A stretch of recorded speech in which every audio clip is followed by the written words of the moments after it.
ಶ್ರೀ ಗುರುಭ್ಯೋ ನಮಃ. ಹರಿ ಓಂ.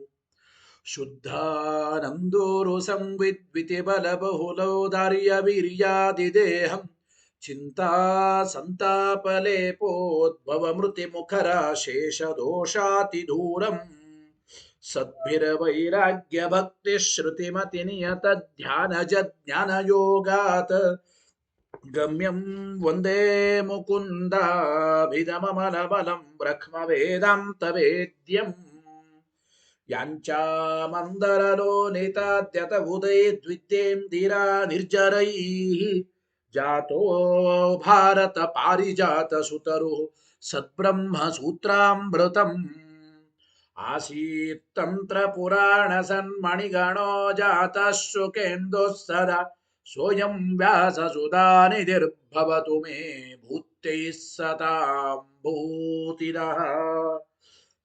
ಸ್ವಾಂತಧ್ವಾಂತನಿಕೃಂತನೆ ಜಿತಮಹಾವೈಕರ್ತನಾಂಶೋರಜಂ ನಿರ್ದೋಷಂ ಜಿತಚಂದ್ರಚಂದ್ರಿಕಮಲಂ ತಾಪತ್ರಯೋನ್ಮೂಲನೆ ಗಾಂಭೀರ್ಯೇ ಜಿತಸಿಂಧುರಾಜಮಮಿತಂ ಭಾಷ್ಯಂ ಯದಾಸ್ಯಾಂಬುಜಾತ್ ಆವಿರ್ಭೂತ ಮಮಂದಬೋಧ ಭಗವತ್ಪಾದಾನ್ ಪ್ರಪದ್ಯೆ ತಥಾನ್ ಶ್ರೀಮದ್ವಸಂಸೇವನ ಲಬ್ಧ ಶುದ್ಧ ವಿದ್ಯಾಸುಧಾಂಬೋ ನಿಧಜೋಮಲಾಯೇ ಕೃಪಾಲವಃ ಪಂಕಜನಾಭತೀರ್ಥಃ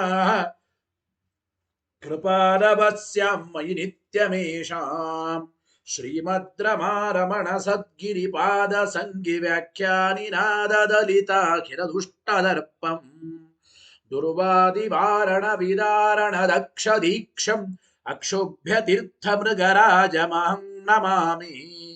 ಅಥ ತತ್ಕೃಪಯಾ ಬ್ರಹ್ಮಸೂತ್ರ ಭಾಷ್ಯಂ ಯಥಾಮತಿ ವ್ಯಾಕುರ್ವೇ ಶ್ರೀಮದಾನಂದತೀರ್ಥಾರ್ಯ ಮುಖ ನಿಶ್ರುತಂ ಗಂಗಾ ಸಂಕೇರ್ಣೈರ್ಮಲ್ಯಂ ರತ್ಯಾದ್ಭಿರ್ಲಭ್ಯತೆ ಯಥಾ ವಾಚೋ ವಿಶುದ್ಧಿ ಸಿದ್ಧ್ಯರ್ಥಂ ಸಂಗಮ್ಯಂತೆ ಗುರೋರ್ಗಿರಃ ಅಥ ವಿದ್ಯಾಪಟಲಪಿಹಿತನಯನೈ ಅನ್ಯೈ ಅನ್ಯಥಾ ವ್ಯಾಖ್ಯಾತಾನಿ ಬ್ರಹ್ಮಸೂತ್ರಾಣಿ ಯಥಾವದ್ವ್ಯಾಚಿಖ್ಯಾಸು ಭಗವಾನಾಚಾರ್ಯವರ್ಯಃ ಪಾರೀಪ್ಸಿತಭಾಷ್ಯಸ್ಯ ಕೈವಲ್ಯಾಬ್ಧ್ಯಖಿಲ ಫಲಸಾಧನತಾದಿಸಿದ್ಧ್ಯರ್ಥಂ ನಿರಂತರಾಯ ಪರಿಸಮಾಪ್ತ್ಯಾದ್ಯರ್ಥಂಚ ನಾರಾಯಣ ನಮಸ್ಕಾರಂ ಗ್ರಥಯತೆ ಗ್ರಂಥಾರಂ ಪಂಚ ಪ್ರತಿಜಾನೀತೆ ನಾರಾಯಣಮಿತಿ.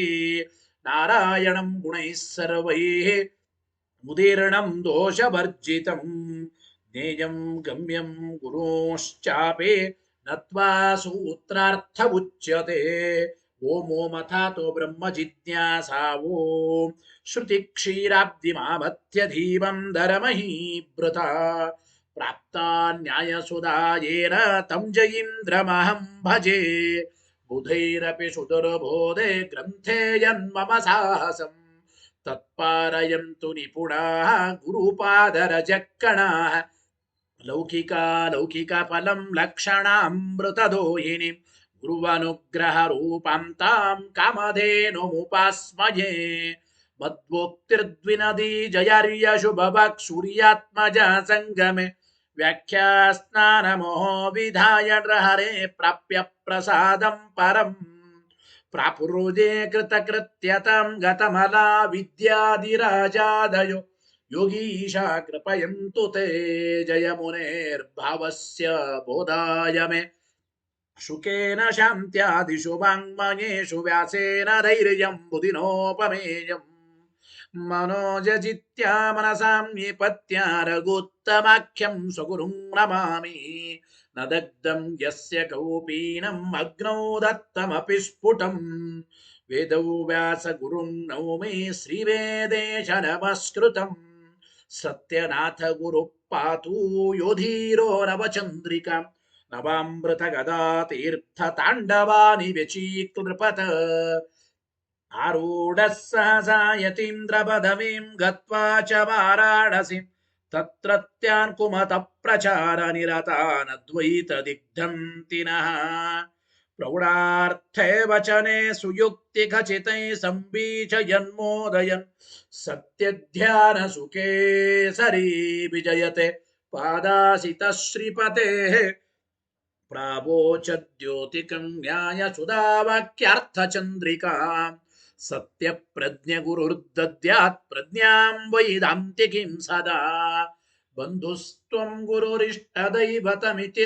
त्वत्पादपङ्केरुहं प्राप्तं मां परिपालयेति सततं याचे निबद्धाञ्जलिः चित्तं मद्गुणदोषचिन्तनविदो नूनं मनाक्माकृताः सत्याभिज्ञ गुरोस्त्वदङ्घ्रियुगलं हित्वा न मे सद्गतिः सत्याभिज्ञकराब्जोत्थान् पञ्चाशद्वर्षपूजकान् सत्यप्रमोदतीर्थार्यान् नौमि न्यायसुधारतान् वेदेश मुनिसत्पादसेवा सम्प्राप्त वैभवान् यादवार्यान् वरसुधा टीकाकारान् वयं नुमः पृथ्वीमण्डलमध्यस्थाः पूर्णबोधमतानुगाः वैष्णवा विष्णुहृदयाः तान्नमस्ये गुरून् मम आपादमौलिपर्यन्तं गुरूणामाकृतिं स्मरेत् तेन विघ्नाः प्रणश्यन्ति सिद्ध्यन्ति च मनोरथाः शुभां ध्यायन्ति ये कामान् गुरुदेवः प्रसादजान् इतरान् आत्मपापोत्थान् तेषां विद्या फलिष्यति यैरहं शुकवत् सम्यक् शिक्षितोऽस्मि कृपालुभिः श्रीमः सत्यात्मतीर्थार्यान् वन्दे विद्या गुरून् मम सत्प्रमोद कृपापात्रं जगत्पूज्य महागुरुं सदा सच्छास्त्रनिरतं श्रीसत्यात्मगुरुं भजे स्वस्त्यस्तु सतामखिल सन्मङ्गलानि भवन्तु ಶ್ರೀಗುರುಭ್ಯೋ ನಮಃ ಹರಿ ಓಂ. ಇವತ್ತಿನ ದಿನ ಬ್ರಹ್ಮಸೂತ್ರ ಭಾಷ್ಯ ತತ್ವಪ್ರಕಾಶಿಕೆಯಲ್ಲಿ ಪ್ರಥಮಾಧ್ಯಾಯ ಸಮನ್ವಯಾಧ್ಯಾಯ. ಆ ಪ್ರಥಮಾಧ್ಯಾಯ ಸಮನ್ವಯಾಧ್ಯಾಯದಲ್ಲಿ ಮೂರನೇ ಪಾದದಲ್ಲಿ ಉಭಯತ್ರ ಪ್ರಸಿದ್ಧವಾದ ಶಬ್ದಗಳ ಸಮನ್ವಯವನ್ನ ಮಾಡಿ ತೋರಿಸ್ತಾ ಇದ್ದಾರೆ. ಅಂದ್ರೆ ಪರಮಾತ್ಮನಲ್ಲಿ ಮತ್ತು ಇತರ ವ್ಯಕ್ತಿ ಇತರ ಪದಾರ್ಥಗಳಲ್ಲಿಯೂ ಉಭಯತ್ರ ಪ್ರಸಿದ್ಧವಾದ ಶಬ್ದಗಳ ಸಮನ್ವಯ ಈ ಮೂರನೇ ಪಾದದಲ್ಲಿ ಮಾಡಿ ತೋರಿಸ್ತಾ ಇದ್ದಾರೆ. ನೋಡಿ, ಮೂರನೇ ಪಾದ 12 ಅಧಿಕರಣಗಳ ಪಾದ. ಮೂರನೇ ಪಾದ ಸ್ವಲ್ಪ ದೊಡ್ಡ ಪಾದ, ಸುಮಾರು 41 ಸೂತ್ರಗಳ ಅಂದ್ರೆ 41 ಸೂತ್ರಗಳಿವೆ. ಮೂರನೇ ಪಾದದಲ್ಲಿ 41 ಬ್ರಹ್ಮಸೂತ್ರಗಳು, 12 ಅಧಿಕರಣಗಳು.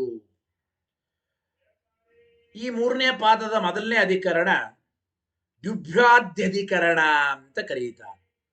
ದ್ಯುಭ್ಯಾಧ್ಯಧಿಕರಣಂ ಅಂದ್ರೆ ಅಭಿಪ್ರಾಯ. ದ್ಯುಭೂ ಅಂದ್ರೆ ದ್ಯುಲೋಕ, ಭೂಲೋಕ, ಸ್ವರ್ಗಲೋಕ ಇವುಗಳಿಗೆ ಆಧಾರನಾದವನು ಯಾರು, ಇವುಗಳಿಗೆ ಆಶ್ರಯ ಯಾರು ಎಂಬ ವಿಚಾರವನ್ನ ಮೊದಲನೇ ಅಧಿಕರಣ ದ್ಯುಭ್ಯಾಧ್ಯಧಿಕರಣದಲ್ಲಿ ಮಾಡ್ತಾ ಇದ್ದಾರೆ. 7 ಸೂತ್ರದ ಅಧಿಕರಣ ಮೊದಲನೇ ಅಧಿಕರಣ. 1 ರಿಂದ 7 ಸೂತ್ರಗಳು ಈ ಒಂದು ಅಧಿಕರಣದಲ್ಲಿ ಉಂಟು. ಆಚಾರ್ಯರು ಅವತರಣಿಕೆಯನ್ನು ಹೇಳ್ತಾರೆ. ಟೀಕಾಕೃತ್ಪಾದರು ಆಚಾರ್ಯರ ಮಾತಿಗೆ ಮತ್ತೆ ಪೂರ್ವ ಪೀಠಿಕೆಯನ್ನು ಹೇಳ್ತಾರೆ. ಏನು? ಏತತ್ಪಾದ ಪ್ರತಿಪಾದ್ಯಂ ದರ್ಶಯತಿ. ಈ ಮೂರನೇ ಪಾದದಲ್ಲಿ ಪ್ರತಿಪಾದ್ಯವಾದ ವಿಷಯ ಏನು ಅಂಬೋದನ ದರ್ಶಯತಿ. ತತ್ರ ಚ ಇತಿ. ತತ್ರ ಚ ಎಂಬ ಭಾಷ್ಯವಾಕ್ಯದಲ್ಲಿ ಆಚಾರ್ಯರು ತಿಳಿಸಿಕೊಡ್ತಾ ಇದ್ದಾರೆ. ಮೂರನೇ ಪಾದದ ವಿಷಯ ಏನಪ್ಪ ನೋಡಿ. ತತ್ರ ಚ ಅನ್ಯತ್ರ ಚ ಪ್ರಸಿದ್ಧಾನಾಂ ಹೇಳಿ. ತತ್ರ ಚ ಅನ್ಯತ್ರ ಚ ಪ್ರಸಿದ್ಧಾನಾಂ ಶಬ್ದಾನಾಂ ವಿಷ್ಣು ಸಮನ್ವಯಂ ಪ್ರಾಯೇಣ ಅಸ್ಮಿನ್ ಪಾದೇ ದರ್ಶಯತಿ. ಏನರ್ಥ ಆಚಾರ್ಯರ ಮಾತಿಗೆ? ತತ್ರ ಚ ಪರಮಾತ್ಮನಲ್ಲಿ, ಅನ್ಯತ್ರ ಚ ಬೇರೆ ವ್ಯಕ್ತಿಗಳು ಬೇರೆ ಪದಾರ್ಥಗಳಲ್ಲಿಯೂ, ಪ್ರಸಿದ್ಧಾನಾಂ ಶಬ್ದಾನಾಂ ಪ್ರಸಿದ್ಧವಾದ ಶಬ್ದಗಳಿಗೆ ವಿಷ್ಣು ಸಮನ್ವಯಂ ದರ್ಶಯತಿ. ಅಲ್ಲನ್ವಯ ವಿಷ್ಣುವಿನಲ್ಲಿ ಉಭಯತ್ರ ಪ್ರಸಿದ್ಧವಾದ ಶಬ್ದಗಳಿಗೆ ಸಮನ್ವಯವನ್ನು ತೋರಿಸ್ತಾ ಇದ್ದಾರೆ. ಪ್ರಾಯೇಣ ಅಸ್ಮಿನ್ ಪಾದೇ ದರ್ಶಯತಿ. ಪ್ರಾಯ ಈ ಮೂರನೇ ಪಾದದಲ್ಲಿ ಮುಖ್ಯವಾದ ಬಹಳವಾದ ವಿಚಾರ ಅಂದ್ರೆ ಉಭಯತ್ರ ಪ್ರಸಿದ್ಧವಾದ ಶಬ್ದಗಳ ಸಮನ್ವಯ ವಿಷ್ಣುವಿನಲ್ಲಿ ಅಂತ ಹೇಳ್ತಾ ಇದ್ದಾರೆ. ಪ್ರಾಯ ಅಂತ ಯಾಕಂದ್ರು ಅಂದ್ರೆ ಟೀಕಾಕೃತ್ಪಾದರು ಮುಂದೆ ಉತ್ತರ ಕೊಟ್ಟಿದ್ದಾರೆ. ಅಂದ್ರೆ ದೇವತಾಧಿಕರಣ ಅಂತ ಬರುತ್ತದೆ ಈ ಪಾದದಲ್ಲೇನೆ. ದೇವತಾಧಿಕರಣ, ಅಪಶೂದ್ರಾಧಿಕರಣ, ಅಲ್ಲಿ ಮಾತ್ರ ಉಭಯತ್ರ ಪ್ರಸಿದ್ಧವಾದ ಶಬ್ದಗಳ ಸಮನ್ವಯ ಎಲ್ಲ ಏನಿಲ್ಲ. ದೇವತೆಗಳ ವಿಚಾರ, ಅಪಶೂದ್ರಾಧಿಕರಣ, ವೇದಾಧಿಕಾರದ ವಿಚಾರ ಅದೆಲ್ಲ ಹೇಳಿದ್ದಾರೆ.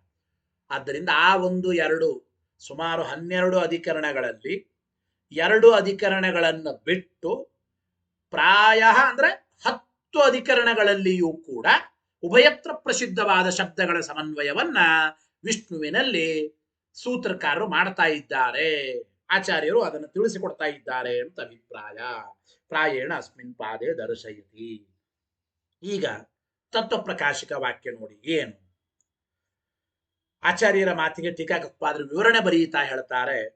ಹರವು ಶ್ರೀಹರಿಯಲ್ಲಿ ಮತ್ತು ತದಿತರತ್ರ ಚ ಪರಮಾತ್ಮನನ್ನು ಬಿಟ್ಟು ಬೇರೆ ಪದಾರ್ಥಗಳು, ಬೇರೆ ವ್ಯಕ್ತಿಗಳಲ್ಲಿ, ಶ್ರುತ್ಯಾದಿ ಪ್ರಸಿದ್ಧ, ಶ್ರುತ್ಯಾದಿಗಳಲ್ಲಿ ಪ್ರಸಿದ್ಧವಾದ ನಾಮಲಿಂಗಾತ್ಮಕ ಶಬ್ದಾನ, ನಾಮಾತ್ಮಕ ಲಿಂಗಾತ್ಮಕ 2 ರೀತಿಯ ಶಬ್ದಗಳ ಸಮನ್ವಯವನ್ನು ಇಲ್ಲಿ ಮಾಡ್ತಾ ಇದ್ದಾರೆ. ನಾಮಾತ್ಮಕ ಲಿಂಗಾತ್ಮಕವಾದ ಶ್ರುತ್ಯಾದಿಗಳಲ್ಲಿ ಪ್ರಸಿದ್ಧವಾದ ಶಬ್ದಗಳ ಸಮನ್ವಯ ವಿಷ್ಣುವೇಕ ವಾಚಿತ್ವಂ. ವಿಷ್ಣುವೇಕ ವಾಚಿತ್ವಂ ಅಂದ್ರೆ ಉಭಯತ್ರ ಪ್ರಸಿದ್ಧವಾದ ನಾಮಾತ್ಮಕ ಲಿಂಗಾತ್ಮಕವಾದ ಶಬ್ದಗಳು ವಿಷ್ಣುವೇಕ ವಾಚಿಯಾಗಿ ವಿಷ್ಣುವಿನ ಮಾತ್ರ ಹೇಳಿಕೊಡ್ತಾ ಇವೆ ಅಂಬುವ ವಿಚಾರವನ್ನ ಪ್ರಬಲ ಹೇತುಬಿಹಿ ಪ್ರತಿಪಾದಯತಿ. ಪ್ರಬಲವಾದ ಹೇತುಗಳಿಂದ, ಯುಕ್ತಿಗಳಿಂದ ಇಲ್ಲಿ ಸಮರ್ಥನೆ ಮಾಡ್ತಾ ಇದ್ದಾರೆ, ಪ್ರತಿಪಾದನೆ ಮಾಡ್ತಾ ಇದ್ದಾರೆ. ಅಸ್ಮಿನ್ ಪಾದೇ ಸೂತ್ರಕಾರ ಇತ್ಯರ್ಥ.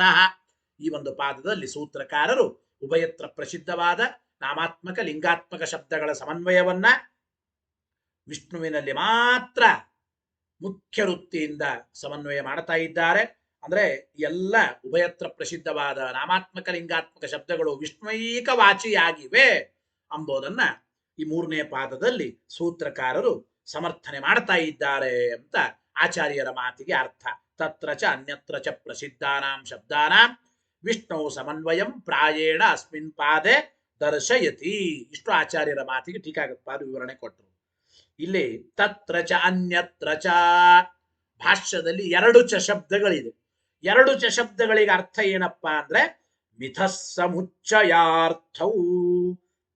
ಪರಸ್ಪರ ಸಮುಚ್ಚಯ ಎಂಬ ಅರ್ಥವನ್ನ ನಾವು ಮಾಡಿಕೊಳ್ಳಬೇಕು ಎಂಬ ವಿಚಾರವನ್ನು ತಿಳಿಸಿಕೊಡ್ತಾ ಇದ್ದಾರೆ. ಪರಸ್ಪರ ಸಮುಚ್ಚಯ ಅಂದರೆ ತತ್ರ ಚ ವಿಷ್ಣುವಿನಲ್ಲಿ ಪ್ರಸಿದ್ಧವಾದ ಚ ಮತ್ತು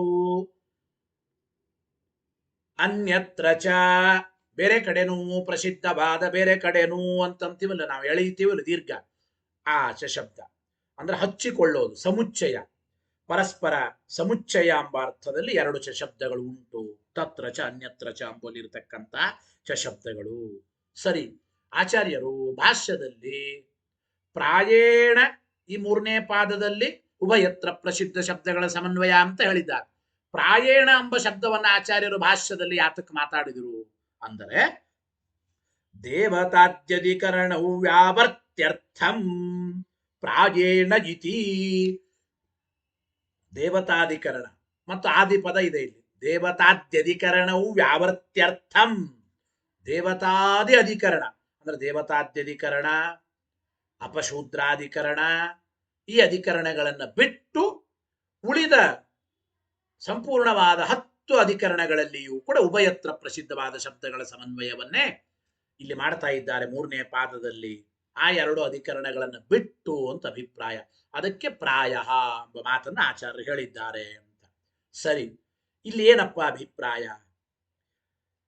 ಈ 3ನೇ ಪಾದದಲ್ಲಿ ಹಾಗಾದ್ರೆ ಉಭಯತ್ರ ಪ್ರಸಿದ್ಧವಾದ ಶಬ್ದಗಳ ಸಮನ್ವಯ ಅಂತ ಇಷ್ಟು ಆಯಿತು.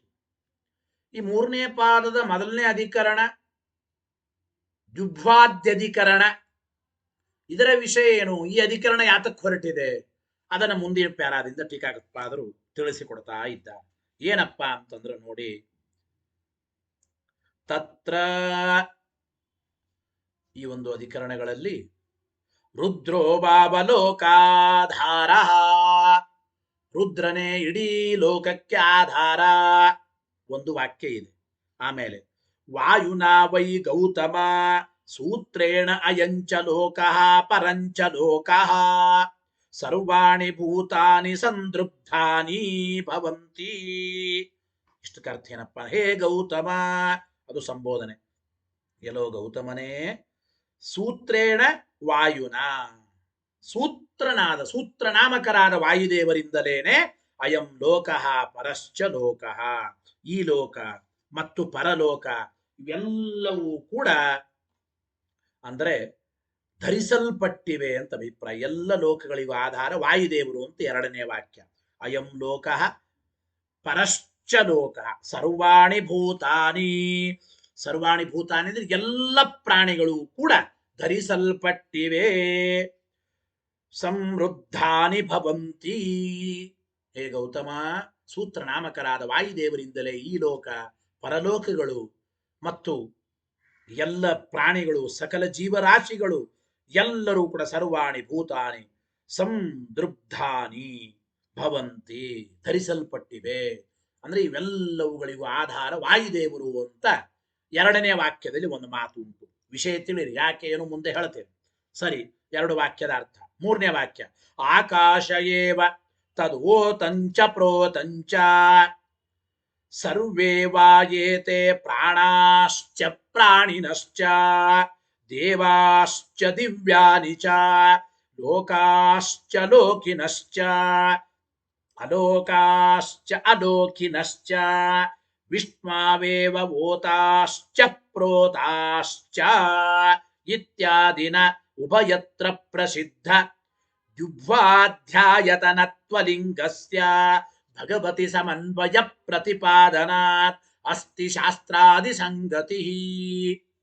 ಮೊದಲನೇ ವಾಕ್ಯದಲ್ಲಿ ರುದ್ರನೇ ಸಮಸ್ತ ಲೋಕಗಳಿಗೆ ಆಶ್ರಯ, ರುದ್ರೋವಾವ ಲೋಕಾಧಾರ. ಎರಡನೇ ವಾಕ್ಯದಲ್ಲಿ ವಾಯುನಾ ವೈ ಗೌತಮ ಸೂತ್ರೇಣ ಅಯಂ ಲೋಕಶ್ಚ ಪರಲೋಕಶ್ಚ ಎಂಬ ಮಾತಿನಿಂದ ವಾಯುದೇವರೇನೆ ಈ ಎಲ್ಲ ಲೋಕಗಳನ್ನು ಧಾರಣೆ ಮಾಡಿದವರು, ವಾಯುದೇವರೇ ಈ ಎಲ್ಲ ಲೋಕಗಳಿಗೆ ಆಯತನ ಆಶ್ರಯ. ಆಮೇಲೆ ಮೂರನೇ ವಾಕ್ಯದಲ್ಲಿ ಹೇಳುವಾಗ ಆಕಾಶ ಏವ ತದೋತಂಚ ಪ್ರೋತಂಚ, ಮೂರನೇ ವಾಕ್ಯದಲ್ಲಿ ಹೇಳುವಾಗ ಏನ್ ಹೇಳಿದ್ರಪ್ಪ ಅಂತಂದ್ರೆ ನೋಡಿ, ಇಲ್ಲಿ ಹೇಳ್ತಾ ಇದ್ದಾರೆ ಆಕಾಶದಲ್ಲಿ, ಆಕಾಶ ಅಂದ್ರೆ ಇಲ್ಲಿ ಪ್ರಕೃತಿ ಅಂತ ಇಟ್ಕೋಬೇಕ್ರಿ. ಮೂರನೇ ವಾಕ್ಯ ಆಕಾಶ ಏವ ತದೋತಂಚ ಪ್ರೋತಂಚ ಸರ್ವೇ ವಾಯೇತೆ ಪ್ರಾಣಾಶ್ಚ ಪ್ರಾಣಿನಶ್ಚ. ಈ ಮೂರನೇ ವಾಕ್ಯದಲ್ಲಿ ಹೇಳುವಾಗ ಆಕಾಶದಲ್ಲಿ ಅಂದ್ರೆ ಪ್ರಕೃತಿಯಲ್ಲೇನೆ ಎಲ್ಲವೂ ಆಶ್ರಿತವಾಗಿವೆ. ಪ್ರಕೃತಿಯೇ ಎಲ್ಲದಕ್ಕೂ ಆಶ್ರಯ. ಯಾವ್ದ್ಯಾವ್ದಪ್ಪ ಅಂತಂದ್ರೆ ತದೋತಂಚ ಪ್ರೋತಂಚ ಸರ್ವೇ ವಾಯೇತೆ ಪ್ರಾಣಾಶ್ಚ, ಎಲ್ಲ ಪ್ರಾಣಿಗಳು ಅಂದ್ರೆ ಎಲ್ಲ ಪ್ರಾಣಗಳು, ಸಕಲ ಇಂದ್ರಿಯಗಳು ಪ್ರಕೃತಿಯಲ್ಲಿ. ಪ್ರಾಣಾಶ್ಚ ಪ್ರಾಣಿನಶ್ಚ ಅಂದ್ರೆ ಪ್ರಾಣಾಶ್ಚ ಅಂದ್ರೆ ಇಂದ್ರಿಯಗಳು, ಪ್ರಾಣಿನಶ್ಚ ಅಂದ್ರೆ ಸಕಲ ಜೀವರಾಶಿಗಳು ಪ್ರಾಣಿಗಳು ಮತ್ತು ದೇವತೆಗಳು, ದಿವ್ಯ ವಸ್ತುಗಳು. ಇಲ್ಲಿ ನೋಡಿ, ಸರ್ವೇ ವಾಯೇತೆ ಪ್ರಾಣಾಶ್ಚ ಪ್ರಾಣಿನಶ್ಚ, ಪ್ರಕೃತಿಯಲ್ಲೇನೆ ಎಲ್ಲ ಇಂದ್ರಿಯಗಳು ಮತ್ತು ಎಲ್ಲ ಜೀವರು. ದೇವಾಶ್ಚ ದಿವ್ಯಾನಿ ಚ, ಎಲ್ಲ ದೇವತೆಗಳು ಮತ್ತು ದಿವ್ಯ ವಸ್ತುಗಳು. ಇಷ್ಟು ಮಾತ್ರ ಅಲ್ಲ, ದಿವ್ಯಾನಿ ಚ ಲೋಕಾಶ್ಚ ಲೋಕಿನಶ್ಚ, ಆ ಎಲ್ಲ ದೇವತಾ ಲೋಕಗಳು, ದೇವತಾ ಲೋಕದಲ್ಲಿರತಕ್ಕಂಥ ವಸ್ತುಗಳು ಲೋಕಿಗಳು. ಆಮೇಲೆ ಮುಕ್ತ ಲೋಕ, ಮತ್ತ ಅಲ್ಲಿರತಕ್ಕಂತಹ ಮುಕ್ತರು.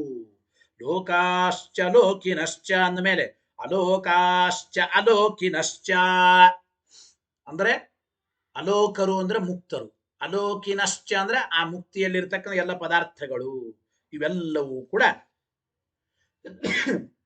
ವಿಷ್ಣುವಿನಲ್ಲೇನೆ, ವಿಷ್ಣುಮೇವ ವಿಷ್ಣು ಏವ ಓತಾಶ್ಚ ಪ್ರೋತಾಶ್ಚ, ವಿಷ್ಣುವಿನಲ್ಲೇ ಆಶ್ರಿತವಾಗಿವೆ. ಅಂದ್ರೆ ನಾಲ್ಕನ್ನೂ ಹೇಳಿದ್ದ. ಸಕಲ ಲೋಕಗಳಿಗೆ, ಎಲ್ಲ ಪ್ರಾಣಿಗಳಿಗೆ, ಎಲ್ಲ ಪದಾರ್ಥಗಳಿಗೆ ಆಶ್ರಯ ನಾಲ್ಕನ್ನೂ ಹೇಳಿದ್ದಾರೆ ಸಮಾನವಾಗಿ. ರುದ್ರದೇವರು ಆಶ್ರಯ, ವಾಯುದೇವರು ಆಶ್ರಯ, ಪ್ರಕೃತಿನೂ ಆಶ್ರಯ. 4ನೇ ವಾಕ್ಯದಲ್ಲಿ ವಿಷ್ಣುನೂ ಕೂಡ ಎಲ್ಲದಕ್ಕೂ ಆಶ್ರಯ. ಇಷ್ಟು ಹೀಗೆ 4 ಜನರು ಕೂಡ ಆಶ್ರಯ ಅಂತ ಹೇಳಿದ್ದಾರೆ. ಗೊತ್ತಾಯ್ತು? ಶಬ್ದಾರ್ಥ ತಿಳಿಲಿಲ್ಲ ಅಂದ್ರೆ ಫೋನ್ ಮಾಡಿ ಕೇಳಿ. ಲೋಕಿನಶ್ಚ ಅಲೋಕಾಶ್ಚ ಅಲೋಕಿನಶ್ಚ ವಿಷ್ಣು ಏವ ಓತಾಶ್ಚ ಪ್ರೋತಾಶ್ಚ ಎಲ್ಲವೂ ಕೂಡ ವಿಷ್ಣುವಿನಲ್ಲೇ ಪ್ರವೇಶ ಮಾಡಿದ್ದಾಗಿವೆ. ಇತ್ಯಾದಿನ ಇದೇ ಮೊದಲಾಗಿ ಉಭಯತ್ರ ಪ್ರಸಿದ್ಧ, 2 ಕಡೆಗೂ ವಿಷ್ಣು ಮತ್ತು ವಿಷ್ಣು ಇತರವಾಗಿರತಕ್ಕಂಥ ವ್ಯಕ್ತಿಗಳಲ್ಲಿಯೂ ಪ್ರಸಿದ್ಧವಾದ ದ್ಯುಭ್ವಾಧ್ಯಾಯತನತ್ವ ಲಿಂಗಸ್ಯ. ದ್ಯುಭ್ವಾಧ್ಯಾಯತನ ಲಿಂಗ ಅಂದ್ರೆ ಅಭಿಪ್ರಾಯ ಏನಪ್ಪಾ ಅಂತಂದ್ರೆ, ದ್ಯೂ ಭೂ ಸ್ವರ್ಗ ಲೋಕಾದಿಗಳಿಗೆ ಆಯತನ ಆಶ್ರಯನಾದವನು ಯಾರು? ದ್ಯುಬ್ಧಾಧ್ಯಾಯತನತ್ವ ಎಂಬ ಈ ಲಿಂಗ, ಈ ಧರ್ಮವನ್ನ ವಿಷ್ಣುವಿನಲ್ಲೇ ಇದೆ ಅಂತ ಈ ಒಂದು 3ನೇ ಪಾದದ ಪ್ರಥಮ ಅಧಿಕರಣ ದ್ಯುಬ್ಧಾಧ್ಯಧಿಕರಣದಲ್ಲಿ ಪ್ರತಿಪಾದನೆ ಮಾಡ್ತಾ ಇದ್ದಾರೆ. ಆದ್ದರಿಂದ ವಿಷ್ಣುವಿನಲ್ಲೇನೆ ದ್ಯುಬ್ಧಾಧ್ಯಾಯತನತ್ವ ಎಂಬ ಲಿಂಗ ಉಂಟು ಅಂತ ಪ್ರತಿಪಾದನೆ ಮಾಡ್ತಾ ಇದ್ದಾರೆ. ಆದ್ದರಿಂದ ಇಲ್ಲಿ ಶಾಸ್ತ್ರಾದಿ ಸಂಗತಿಗಳು ಉಂಟು. ಹಿಂದೆ ಹೇಳಿದಂತೆ ಶಾಸ್ತ್ರ ಸಂಗತಿ, ಅಧ್ಯಾಯ ಸಂಗತಿ, ಪಾದ ಸಂಗತಿ, ಅಧಿಕರಣ ಸಂಗತಿ, ಸೂತ್ರ ಸಂಗತಿ ಎಲ್ಲವೂ ಉಂಟು. ಇಷ್ಟು ಮಾತ್ರ ಅಲ್ಲ, ಆಚಾರ್ಯರು ಮುಂದಿನ ಭಾಷ್ಯ ವಾಕ್ಯದಿಂದ ಏನ್ ತಿಳಿಸ್ತಾ ಇದ್ದಾರೆ ಅಂದ್ರೆ ನೋಡಿ, ಶ್ರುತ್ಯಾದಿ ಸಂಗತಿಂ, ಹಿಂದಿನ ಶ್ರುತಿಗಳಿಗೂ ಈ ಶ್ರುತಿ ಇಲ್ಲಿ ಉದಾಹರಣೆ ಮಾಡುವ ಶ್ರುತಿಗಳಿಗೂ ಸಂಗತಿ ಏನು, ಮತ್ತು ವಿಷಯ ವಾಕ್ಯ ಮುದಾರುತ್ಯ, ವಿಷಯ ವಾಕ್ಯ ಏನು, ಈ ಅಧಿಕರಣಕ್ಕೆ ವಿಷಯ ವಾಕ್ಯ ಯಾವುದು ಅಂತ ಉದಾಹರಣೆ ಮಾಡಿ, ವಿಷಯ ಸಂಶಯ, ವಿಷಯ ಏನು ಸಂಶಯ ಏನು, ಮತ್ತು ಸಯುಕ್ತಿಕ ಪೂರ್ವ ಪಕ್ಷಾನ್, ಯುಕ್ತಿ ಸಹಿತವಾದ ಪೂರ್ವ ಪಕ್ಷಗಳನ್ನು ಕೂಡ ದರ್ಶಯತಿ ಆಚಾರ್ಯರು ಈ ಮುಂದಿನ ಭಾಷ್ಯ ವಾಕ್ಯದಲ್ಲಿ ತಿಳಿಸಿಕೊಡ್ತಾ ಇದ್ದಾರೆ. ವಿಷ್ಣು ರೀತಿ ಅಂತ ಇಷ್ಟಿದೆ ಆಚಾರ್ಯರ ಭಾಷ್ಯ ವಾಕ್ಯ. ನೋಡಿ, ಭಾಷ್ಯ ವಾಕ್ಯಕ್ಕೆ ಅರ್ಥ ತಿಳಿದು ಆಮೇಲೆ ತತ್ವ ಪ್ರಕಾಶಿಕವನ್ನು ನೋಡೋಣ. ಭಾಷ್ಯ ವಾಕ್ಯ ಹೇಳಿ ನಿಧಾನವಾಗಿ. ವಿಷ್ಣೋ ಪರವಿದ್ಯಾ ವಿಷಯತ್ವಂ ಭುಕ್ತಂ. ಹಿಂದೆ ಅದೃಶ್ಯತ್ವಾದಿಕರಣದಲ್ಲಿ ವಿಷ್ಣುವಿಗೆ ಪರವಿದ್ಯಾ ವಿಷಯತ್ವವನ್ನು ಹೇಳಿದ್ದಾರೆ. ಪರವಿದ್ಯೆಗೆ ವಿಷಯನಾದವನು ವಿಷ್ಣುವೇ, ವಿಷ್ಣುವಿನನ್ನ ಹೇಳಿಕೊಡೋದೇ ಪರವಿದ್ಯಾ ಅಂತ ಇಷ್ಟು ಹೇಳಿದ್ದಾರೆ. ಇದಾದ ಮೇಲೆ ಹೇಳಿ, ತತ್ರ ಯಸ್ಮಿನ್ ದ್ಯೌ ಪೃಥಿವೀ ಚಾಂತರಿಕ್ಷಂ ಓತ್ ಚಾಂತರಿಕ್ಷಮೋತಂ ಮನಸ್ಸಹ ಪ್ರಾಣೈಶ್ಚ ಸರ್ವೈಃ ತಮೇವ ಏಕಂ ಜಾನಥ ಆತ್ಮಾನಂ ಇತ್ಯತ್ರ ಪ್ರಾಣಾನಾಂ ಗ್ರಂಥಿರಸಿ ರುದ್ರೋ ಮಾವಿಶಾಂತಕಃ ಪ್ರಾಣೇಶ್ವರಃ ಕೃತ್ತಿವಾಸಾಃ ಪಿನಾಕೀ ಇತ್ಯಾದಿನ ರುದ್ರಸ್ಯ ಪ್ರಾಣಾಧಾರತ್ವ ಪ್ರತೀತೇಃ ಸ ಯೇಷೋ ಅಂತಶ್ಚರತೆ ಬಹುಧಾ ಜಾಯಮಾನಂ ಇತಿ ಜೀವಲಿಂಗಾಶ್ಚ ತಯೋ ಪ್ರಾಪ್ತಿ ಇತಿ. ಇಷ್ಟು ಆಚಾರ್ಯರು ತಮ್ಮ ಭಾಷ್ಯ ವಾಕ್ಯದಲ್ಲಿ ಇಲ್ಲಿ ವಿಷಯ ವಾಕ್ಯ ಯಾವುದು, ವಿಷಯ ಸಂದೇಹ ಏನು, ಪೂರ್ವ ಪಕ್ಷ ಏನು, ಇಷ್ಟನ್ನೆಲ್ಲ ಈ ಭಾಷ್ಯ ವಾಕ್ಯದಲ್ಲಿ ಆಚಾರ್ಯರು ತಿಳಿಸಿದ್ದಾರೆ. ಈ ಭಾಷ್ಯ ವಾಕ್ಯದ ಅರ್ಥ ನೋಡಿ ಏನಪ್ಪಾ ಅಂದ್ರೆ, ವಿಷ್ಣೋ ಪರವಿದ್ಯಾ ವಿಷಯತ್ವ ಮುಕ್ತಂ. ಹಿಂದೆ ಅದೃಶ್ಯತ್ವಾದಿಕರಣದಲ್ಲಿ ಅದೃಶ್ಯತ್ವಾದಿ ಗುಣಕೋ ಧರ್ಮೋಕ್ತೇ ಓಂ ಅಂತ ಬಂತು. ಅದೃಶ್ಯತ್ವಾದಿಕರಣದಲ್ಲಿ ವಿಷ್ಣುವಿಗೆ ಪರವಿದ್ಯಾ ವಿಷಯತ್ವವನ್ನು ಸಮರ್ಥನೆ ಮಾಡಿದ್ದಾರೆ. ಅಂದ್ರೆ ಅದೃಶ್ಯತ್ವಾದಿ ಗುಣವುಳ್ಳ ಅಕ್ಷರನಾಮಕನಾದ ಪರಮಾತ್ಮ ವಿಷ್ಣುವೇ ಪರವಿದ್ಯೆಗೆ ವಿಷಯ ಅಂತ ಇಷ್ಟು ಹಿಂದೆ ಹೇಳಲಾಗಿದೆ. ಈಗ ಪ್ರಕೃತದಲ್ಲಿ ಯಸ್ಮಿನ್ ದ್ಯೌ ಪೃಥಿವೀ ಚಾಂತರಿಕ್ಷಂ ಎಂಬ ಈ ಅಥರ್ವಣ ವಾಕ್ಯದಲ್ಲಿ, ಅಥರ್ವಣ ಉಪನಿಷತ್ತಿನ ಈ ವಾಕ್ಯದಲ್ಲಿ ಏನ್ ಹೇಳ್ತಾ ಇದ್ದಾರಪ್ಪ ಅಂತಂದ್ರೆ, ಯಸ್ಮಿನ್ ದ್ಯೌ ಪೃಥಿವೀ ಚಾಂತರಿಕ್ಷಂ ಓತಂ. ಅಥರ್ವಣ ಉಪನಿಷತ್ತಿನಲ್ಲಿ ಈ ಶ್ರುತಿಯಲ್ಲಿ ಹೇಳ್ತಾ ಇದ್ದಾರೆ ಏನಪ್ಪಾ ಅಂತಂದ್ರೆ, ದ್ಯೂ ಭೂ ಮೊದಲಾದ ಲೋಕಗಳಿಗೆ ಆಶ್ರಯನಾದವರಿಗೆ ಪರವಿದ್ಯಾ ವಿಷಯತ್ವ ಹೇಳಲ್ಪಟ್ಟಿದೆ. ಯಸ್ಮಿನ್ ದ್ಯೌ ಪೃಥಿವೀ ಚಾಂತರಿಕ್ಷಂ ಓತಂ ಮನ ಪ್ರಾಣೈಶ್ಚ ಸರ್ವೈಃ. ಅದೃಶ್ಯತ್ವಾದಿ ಗುಣವುಳ್ಳವನು ಅಕ್ಷರನಾಮಕನಾದವನು ಪರವಿದ್ಯೆಗೆ ವಿಷಯ ಅಂತ ಹಿಂದೆ ಹೇಳಿದ್ದು ಅದೃಶ್ಯತ್ವಾಧಿಕರಣದಲ್ಲಿ. ಇಲ್ಲಿ ಒಂದು ಅಥರ್ವಣ ಉಪನಿಷತ್ತಿನ ವಾಕ್ಯದಲ್ಲಿ ಯಾವನಪ್ಪ ಪರವಿದ್ಯೆಗೆ ವಿಷಯ ಅಂತಂದ್ರೆ, ಯಾವನು ದ್ಯೂ ಭೂ ಮೊದಲಾದ ಎಲ್ಲ ಲೋಕಗಳಿಗೆ ಆಶ್ರಯನೋ ಅವನೇ ಪರವಿದ್ಯೆಗೆ ವಿಷಯ ಅಂತ ಇಲ್ಲಿ ಅಥರ್ವಣದಲ್ಲಿ ಹೇಳಿದ್ದಾರೆ ಅಂತ ನಾವು ಚಿಂತನೆ ಮಾಡಬೇಕು. ಪರವಿದ್ಯಾ ವಿಷಯತ್ವ ಹೇಳಲ್ಪಟ್ಟಿದೆ, ಚಿಂತನೆ ಮಾಡಬೇಕು ಅಂತ ಅಭಿಪ್ರಾಯ. ಈ ಶ್ರುತ್ಯರ್ಥ ಏನು ನೋಡಿ. ಯಸ್ಮಿನ್ ದ್ಯೌ ಪೃಥಿವೀ ಚಾಂತರಿಕ್ಷಂ ಓತಂ ಮನಸ್ಸಃ ಪ್ರಾಣೈಶ್ಚ ಸರ್ವೈಃ. ಅಂದ್ರೆ ಏನು ಅಭಿಪ್ರಾಯ ಅಂದ್ರೆ, ಸ್ವರ್ಗಲೋಕ, ಭೂಲೋಕ, ಅಂತರಿಕ್ಷ ಎಲ್ಲ ಲೋಕಗಳು ಯಾರನ್ನ ಆಶ್ರಯಿಸಿವೆಯೋ, ಕಣ್ಣು ಮೊದಲಾದ ಎಲ್ಲ ಇಂದ್ರಿಯಗಳು ಮತ್ತು ಮನಸ್ಸು ಇವೆಲ್ಲವೂ ಯಾರನ್ನ ಆಶ್ರಯಿಸಿವೆಯೋ ಅವನೊಬ್ಬನನ್ನೇ ಮುಖ್ಯವಾಗಿ ತಿಳಿಯಿರಿ. ತಮೇವ ಆತ್ಮಾನಂ ಜಾನಥ, ತಮೇವ ಏಕಂ ಜಾನಥ ಆತ್ಮಾನಂ. ಅಂದ್ರೆ ಏನು ಅಭಿಪ್ರಾಯ ನೋಡಿ. ಯಸ್ಮಿನ್ ಯಾವನಲ್ಲಿ, ದ್ಯೌಹು ಅಂದ್ರೆ ದ್ವಿಲೋಕ, ಆಮೇಲೆ ಪೃಥ್ವಿ ಭೂಲೋಕ, ಭೂಲೋಕ ಪೃಥ್ವಿ ಅಂದ್ರೆ ಪೃಥ್ವಿ ಲೋಕ, ಚಾಂತರಿಕ್ಷಂ ಚ ಅಂತರಿಕ್ಷಂ ಆಕಾಶ ಅಂತರಿಕ್ಷ ಈ ಲೋಕಗಳಿಗೆ ಓತಂ ಯಾವನ ಆಶ್ರಯನಾಗಿದ್ದಾನೋ ಅವನೇ ಪರವಿದ್ಯೆಗೆ ವಿಷಯ. ಆಮೇಲೆ